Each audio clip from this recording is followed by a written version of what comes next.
once again, students. I'm happy to be back this week, and I believe you are also happy to be here. And thank God for keeping us till now. Well, we'll continue with our classes, and today we want to talk about a topic which we started under business organization. So far, we have been looking at business organization, and remember last week we looked at the steps to establishing a limited liability company. And remember that our limited liability company is divided into private limited liability company and public limited liability company. So today we will be looking at private limited liability company.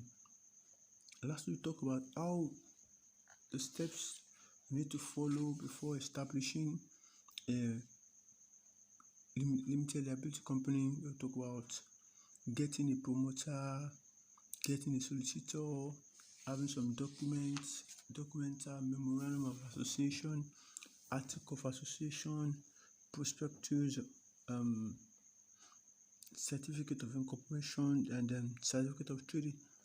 So today we will look basically and focus our attention on private limited liability company. My name is Ade-Hisword. Enjoy the class. And welcome once again. The learning objectives for this lesson is by the end of this lesson, students should be able to define private limited liability company, identify features of private limited liability company, identify source of capital available to private limited liability company, outline the advantages and disadvantages of private limited company. They are still the same, just try to shorten it. So, what do we call a private limited liability company? You see, the features of a private limited liability company are joined to give us the meaning of private limited liability company. So, a private limited liability company is defined as one which by its article restrict the right to transfer shares, limit the numbers of shareholders from 2 to 50, prohibit an invitation to the public to subscribe to shares, and the name ends with the abbreviation of limited, e.g. Bluebird Nigeria Limited, Newswatch Nigeria Limited. So, what we are trying to say is this. There are some things that are peculiar to private limited liability company, and they are this. They cannot transfer shares. The shareholders ranges between 2 to 50. They cannot invite the public to subscribe to their shares, and the name of such company will end with limited. So anytime you see a name, the name of a company that ends with limited, you should know it is a private limited liability company. And what makes it private is because they can call the public to subscribe to their shares. It means they cannot issue one of the documents we discussed last week, which is prospectus. So now let's look at the features, or we can also call it characteristics of a private limited liability company. 1. The business is owned by shareholders who may be between 2 and 50%.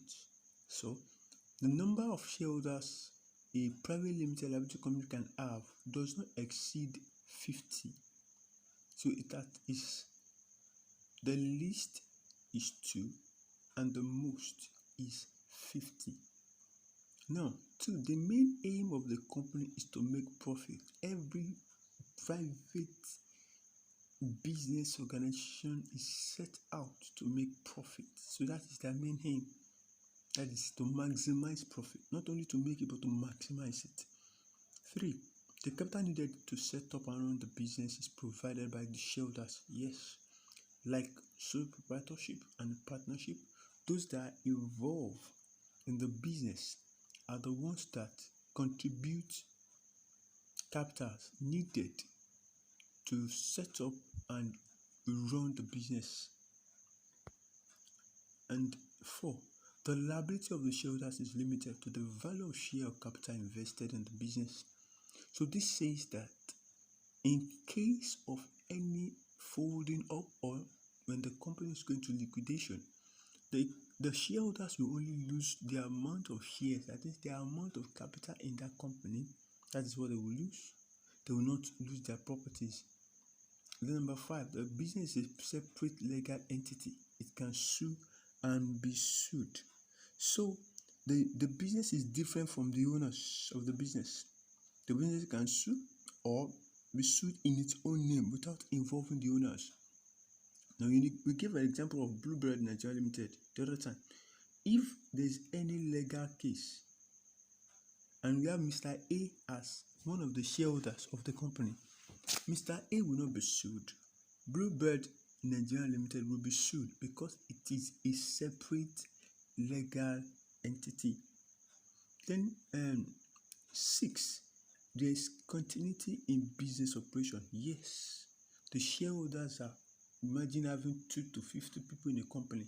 So the death of one person will not affect the continuity of the business, not unlike sole proprietorship and partnership. So there's continuity in business operation.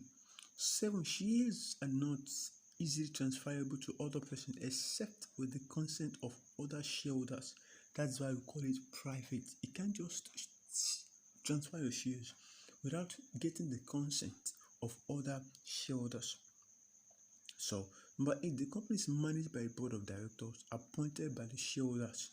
So the shareholders appoint those who help in running the business. That is why we said earlier that the business is a separate legal entity. So the board of directors manage the business, while the shareholders are those that will choose the board of directors to manage the business. So let's look at source of capital to private limited liability company. How do they get their capital? Remember, capital is what we use in starting business. That is in business terms. Capital is what we use in starting, the money we use in starting business. So how do they get this capital that are used to establish private limited company? 1, we have loan and overdraft. Loan and overdraft can be obtained from the bank. Remember, there is a difference between loans and overdraft. Loans and overdraft is getting money in the bank, while overdraft is withdrawing more than what you have in your account. If you are having 10,000 naira in your account and you tell the bank you want to withdraw 15,000 naira, the extra 5,000 naira withdrawn is what we call an overdraft. 2, shares raised by shareholders. Shares raised by shareholders. Share is a unit of capital of the company that is owned by an individual. That is your own part of money you contribute to the running of the business. So when each shareholders buy shares, they actually give something out. Those things given out in terms of money are used to establish or to run private limited company. We have another one that is called equipment leasing. Equipment of the company can be leased out, like if they have big vehicle, if they have oil, if they have a tractor and many other equipment. When they lease this out, they get cash or capital that can be used in running the business. 4, we have retained or plowback profit. As we said earlier, business are out to make profit. And when this profit is made, instead of them sharing the profit or sharing all the profit, they can share a percentage of the profit and plow back. That is, they now use the remaining profit to run the business. That's what we call retained or plowback profit. Profit that is not shared, but that is used in running the business. The number 5 word is called trade credit. Trade credit is buying on credit. Yeah. Raw material can be purchased by a company on credit, and it's also what? A capital. Then we have hire purchase. Facilities can be granted to the company to buy and pay in installments. They can buy goods, facilities, and pay instrumentally. That's what we call hire purchase. Now let's move forward by looking at the advantages of private limited company. One, they can easily reach large capital because they have many shareholders that form the business. So they can imagine 50 people contributing 10,000 each. Know what that makes, what that means. Or if they contribute 1 million each as their capital, know how much it will be. It will be different from when a sole proprietorship or partnership business want to raise capital. So they have access to raise a large capital. That's number one. Number two, it's a legal existence. It has a legal existence. Hence, it can sue and be sued. It's a legal entity. So the company can sue and people can sue the company without the shareholders being involved, individual being involved. Then the liability of the shareholder is limited to the amount invested in the business. Unlike sole proprietorship, if the business is to run down, the sole proprietorship can run down with the business. And partnership, if the business is to run down, the partnership business can run down with the business. But for a private limited company, the shareholders will not run down. They will only lose their amount of shares invested in the business. Then we have number four, the business enjoys continuity. We have talked about that. The business can last for a very long period of time because it involves a lot of people and the death of one of them will not affect the business. So we have the company is efficiently managed by the appointed board of directors. Yes. Why this? The board of directors, they focus on running the business while the shareholders rest. So this will enable them to manage the company effectively. So the business enjoys large profit because of its large size. Yeah, because of the large size, the business will venture into different aspects of business, and this will help the business to get large profit. Then it enjoys a kind of economy of large scale production. As company widens and as production increases, company begins to enjoy what is called internal economy. That is advantages enjoyed as a result of increasing in size. We have research economies, we have technical economies, we have financial economies, we have marketing economies. Remember, we discussed those things, those internal economies, those economies in our previous lessons. So now let's look at the disadvantages. As a result of few shareholders and coupled with the fact that shares cannot be sold to the public, the capital available for use is still limited. You can't compare the capital that will be raised by private limited company to that will be raised by a public limited company, because in public limited company they have the minimum of 7 and the maximum is unlimited. So imagine that. They cannot sell shares to the public. That's another shortcoming. The shares can only be within the shareholders. It can't go without.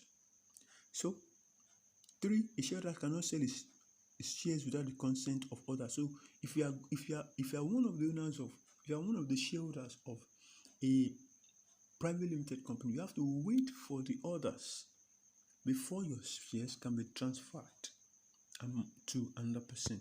So we have 4. There's a lack of privacy as companies are required to publicize their account. They give information about their account. We have annual preparation of account to the public. So private limited are usually required to pay corporate tax, and they will pay heavy tax. So you can't compare the tax that will be paid by sole proprietor and the one that will be paid by partnership partners to the one that will be paid by private limited company. They are going to be charged high tax. So before any decision is taken on crucial matters, board of directors or the shareholder must meet, and this tends to waste a lot of time. So there is delay in decision making. Individual that have that has part in that company must be consulted before anything worthwhile is done, and this will tend to waste time. And then the last one we will discuss is that there's less personal contact with both employees and customers. They have less contact. You may not even know the owner of the company. You can just be a customer dealing with the company, but not knowing those who really own the company. So these are the things that we have to say about private limited liability company. I believe you have learned one or two things, and I hope we'll resume very soon so I can see your face again, because sincerely I am missing all of you. Thank you for attending the class. Thank you for listening. You can go over it again, and we shall meet again next week. Bye bye. Have a very wonderful day.